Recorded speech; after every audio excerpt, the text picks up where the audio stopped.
Hello guys! Welcome back sa aking channel. At tayo po ngayon ay magluluto.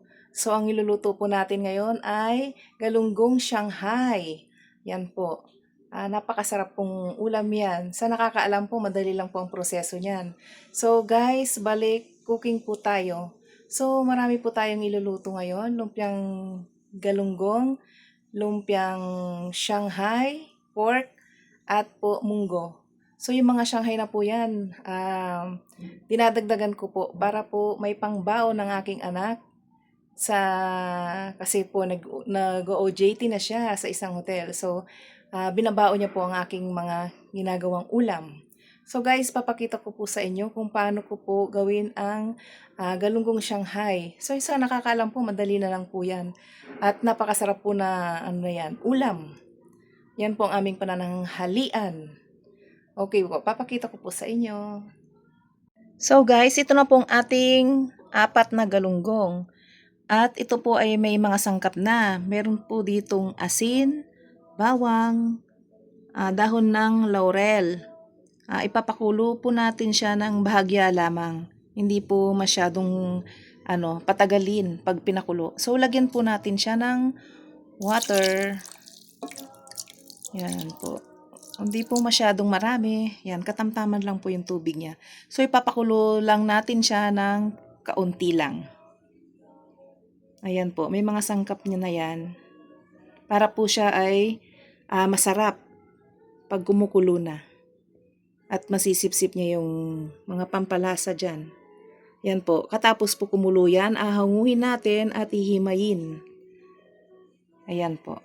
So, ipapakulo na natin. At wait lang po, ito po palang galunggong na to, bago natin ipakulo, kailangan po linisan natin ng maigi. Yan po, hugasan ng maigi po yan para tanggal po lansa. Kailangan po malinis yan bago natin ipakulo. Ayan po. Para naman po hindi siya talagang mangangamoy kung hindi natin pinakulo, kung hindi po natin yan lininis, talagang maglalansa po yan. So, guys, pag gumawa kayo nito, linisan nyo po maigi ang inyong mga isda. Yan po, tanggalin po lahat ng mga nasa loob niyan. Mga bituka, mga asang, yan po, bago natin po siya ipakulo. So guys, ito na po ang ating galunggong Shanghai.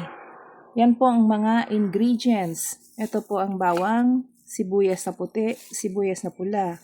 So, pwede naman po yan paghaluin. Ito naman po ang ating carrots. At may 2 po tayong egg dito. At ito po yung ating hinimay na galunggong.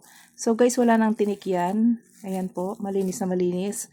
Kung may nakatakas man dyan na tinik, tsamba na lang. Kakain. So, yan po. Make sure po natin na walang tinik. Ayan po. So, imimix lang po natin dito sa isang lagayan. Ayan po, at ako naka-gloves. Nakakaya naman po sa ating manonood. Ayan guys. So, ito na, umpisa na natin. Ito guys ay ilalagay natin dito sa isang lagayan. Ayan. Ayan, atin pong simutin. Ayan po. Ang next po natin ay, lagyan natin siya dito. So, ang next po natin ay egg. Ito mo, may 2 tayong egg. Lagay na natin. Ayan po. Ang susunod natin ay, sabay-sabay na po ito. Itong bawang, sibuyas. Ayan po. Lagay po natin sila. Ayan. Ayan po. Pasensya na po sa maingay. Meron pong nagtatrabaho dyan. May gumagawa po ng bahay sa aming likod. Yan po. Katapos po niyan, meron po tayo ditong carrots. Yan po. Lagay na natin.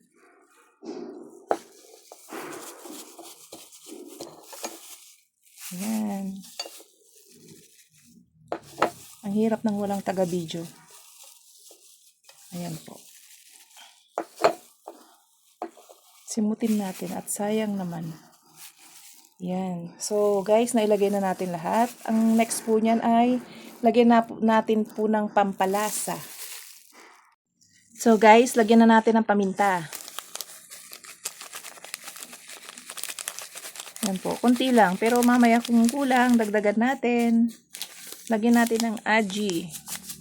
Kikita nyo po. Aji, pampalasa. At lagyan natin ng masarap. Masarap na pampalasa.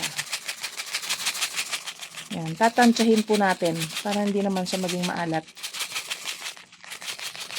So, hahaluin natin yan guys. So, ipapakita ko po dito sa inyo yung isa pong ginawa. Isa ko pong ginawa na lumpiang Shanghai naman. Ayan po. So, alam niyo na pong paggawa niyan. Ayan po. So, ready na po yan na ibalot sa lumpia wrap. Ayan po. So, medyo madami po itong magagawa natin dahil, ayan po, ilalagay natin sa freezer. Ayan po, ilalagay natin sa ref. Para po pang baon ng aking anak. Ayan po. So, ito po ay haluin na natin. Ayan.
Guys, ito na po ang ating nagawa. Ito po ay ang galunggong lumpia.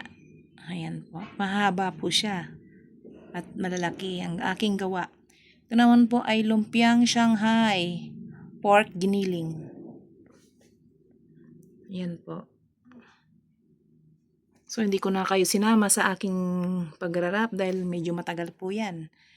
So, magpiprito po tayo at tayo'y kakain. Titikman natin. So guys, tikman na natin ang ating mga niluto. Yan po. Meron din po tayong suka. Hindi kita ang ating suka. Yan po ang ating suka. Yan po ang ating lumpia. Lumpiang galunggong at lumpiang Shanghai pork giniling. Tikman na natin. Tikman na natin. Sasaw natin dito. Mainit pa guys, mainit.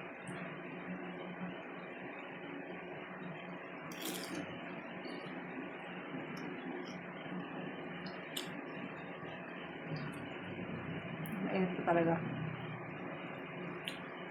Masarap po siya.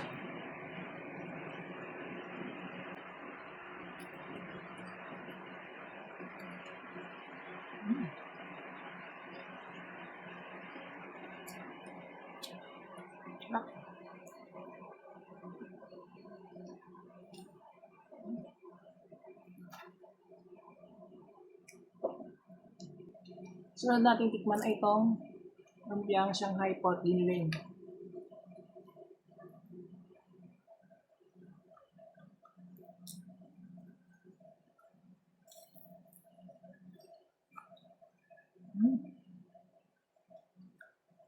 Parehas na masarap.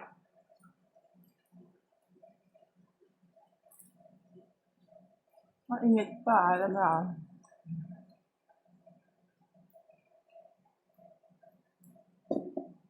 So guys, try nyo yung galunggong Shanghai. Napakasarap. Parehas silang masarap na aking gawa. So guys, salamat sa panonood. Bye!